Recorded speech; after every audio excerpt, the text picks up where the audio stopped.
Howdy folks, and welcome back to World of Tanks with the mighty Jingles, and in today's battle it's all about the teamwork. In the first half of the match, an almost complete lack of it. In the second half of the match, we'll just wait and see. This is Marek Tankista. He hails from the Czech Republic, and he is driving the T-71 CMCD here on Sand River. He is going to be doing his level best to light up every single enemy tank that exists. Meanwhile, his team, with one notable exception, are going to be doing their level best to not shoot any of them. A little bit of a spoiler alert here. This match is a bit of an arty party. There are 6 artillery in play, 3 on each team. The enemy artillery are going to be doing spectacularly well here. They're going to get 10 kills. 2/3 of Marek's team. 10 kills between the 3 of them. Marek's artillery, despite the fantastic spotting job he's doing for them, with one notable exception, Marek's artillery, yeah, not so much. Okay, his initial spot lit up a lot of enemy tanks, but, well, he was quick to get into that position, perhaps a little too quick. Nobody was really in a position to put any effective firing onto them. But, at the very least, spotting that many enemy tanks in his initial run has told his team where the majority of the enemy team are and where they're going. And yeah, that is a lot of enemy tanks. I think it's fairly safe to say that Marek has managed to attract their attention. Artillery are having a go, but they're not really doing much in the way of effective damage to them. And hardly anybody else on Marek's team appear to be trying to shoot any of these guys. There's some fire coming in there, but I don't know if it's incoming or outgoing. It's difficult to say. And if you needed any clearer example of just how much Marek is wasting his time lighting up all of these targets, look at that KV-1. How did he get there? Look at him. It's in the middle of the open. Sideways on. Nobody's shooting at him. Well, if they are, they're not doing any damage. This is just... yeah, Marek, you're wasting your time. All you're doing is putting yourself at unnecessary risk, and he's realised this himself, of course. Spotted almost the entire enemy team, and nobody could be bothered to fire at them. It's time to get the hell out of here. That's enough spotting for today, chaps. I think it's time to actually start shooting enemy tanks, because nobody else seems to be willing to do it. Look at this, nobody on this ridgeline. That's why the KV-1 was able to get to that position, and only be taking artillery fire. Oh crap, spotted. Pull back, pull back, pull back. Right, this gun does not do a huge amount of damage. And that heavy tank number 6 is angled very, very well. Yeah, not penetrating. Still spotting targets, of course. And artillery are at least trying, but there's that KV-1. He's still not dead. And again, a failure to penetrate. And he's spotted. Oh, you're spotted. Careful, careful. Yep, it's the heavy tank number 6. Fired on the move and actually hit him. Well done. 5 tanks. 1/3 of his team are dead, and nobody has managed to kill an enemy tank yet. And in the length of time it took me to say that, they've just lost another 2 tanks. And then somebody on the team actually scores their first kill. Followed up by Marek finishing off that pesky KV-1. They do have a KV-1 and an ELC in the cap circle, but there's no way this match is going to be decided by capping, not this early in an encounter battle. They have managed to kill a 3rd enemy tank, but they're still losing 3 kills to 7. And that pesky heavy tank number 6 has managed to land another shot on Marek. He's trying to get some revenge, and then he spots the enemy T-71. It's looking like a far more juicy target. First shot doesn't actually kill him, but does blow his tracks off. Second shot goes in, but he was spotted, and he takes a hit from the Type 64. He absolutely cannot afford to continue taking damage. He just doesn't have the health for it. They've pulled a couple of kills back, but while everybody who went north has died, he's taken more hits, this time from a T-67. And if they can see him there, they can see that M41 sitting next to him, and yep, sure enough, there goes the M41. Right, I think we've outstayed our welcome over here, and it's time to pull back even further. Artillery, are you interested in joining me in a little 2-step further to the south? The GW Panther decides, you know what, I think that's a very good idea. The Hummel, in his own little world, completely oblivious to the fact that there is now nothing between him and any enemy tanks further to the north. So, well, you know, Marek tried. Screw him, he made his choice. At the very least, maybe he can spot some targets for us just before they kick him to death. There are 5 tanks left on Marek's team, but 2 of them are artillery and one of them is just sitting in his bush waiting to die. Another 2, the KV-1 and the ELC, bless them, are still trying to win by capping, but they're spotted, and there are 3 artillery on the enemy team, so I don't really fancy much for their chances. That pretty much just leaves Marek and this GW Panther. And this GW Panther player has demonstrated that he's already better than at least 70% of World of Tanks artillery players, because he's understood that he's about to get overrun, and instead of just sitting in a bush complaining that his team have let him down, he's done something about it.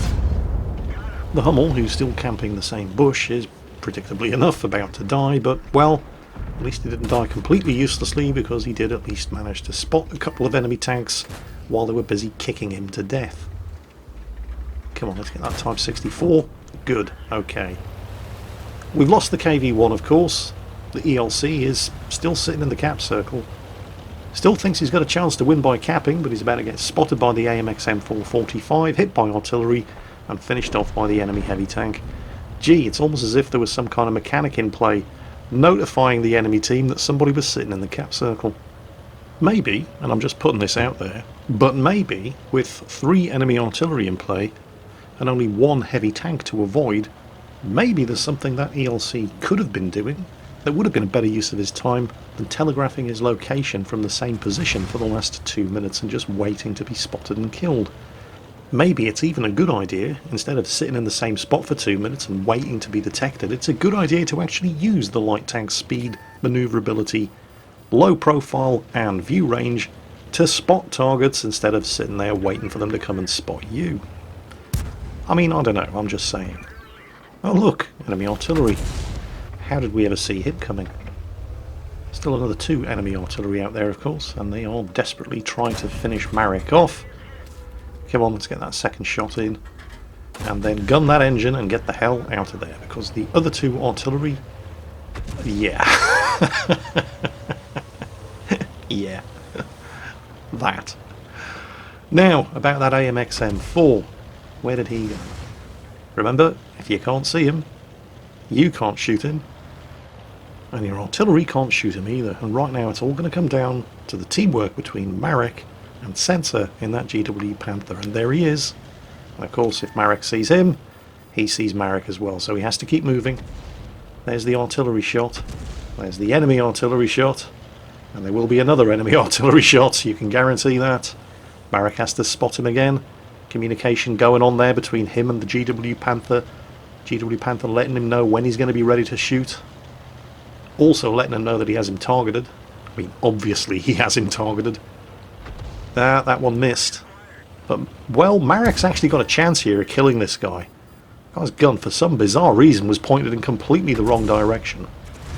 Now, yeah, he has to keep moving, of course. He cannot stop. But, no, he's not going to... Artie, take the shot. Artie, take the shot. Meanwhile, Sensor in the GW Panther has not been idle. Don't worry, bro, I got your back. He's about to reload, and he's about to drop a love bomb right on the top of that AMX M445. Request approved. Good shot. Now, 2 further artillery in play. And suddenly the tables have switched. Because those guys may have a butt ton of kills, and they have done very, very well, but now they don't have a tank to spot targets for them. And Sensor here does. And Marek, of course, wasn't sitting still waiting for Sensor to finish the job on the AMX M4, because the enemy artillery have proven that they know what they're doing, and they know that they've got to kill Marek to switch the tables on Sensor and the GW Panther.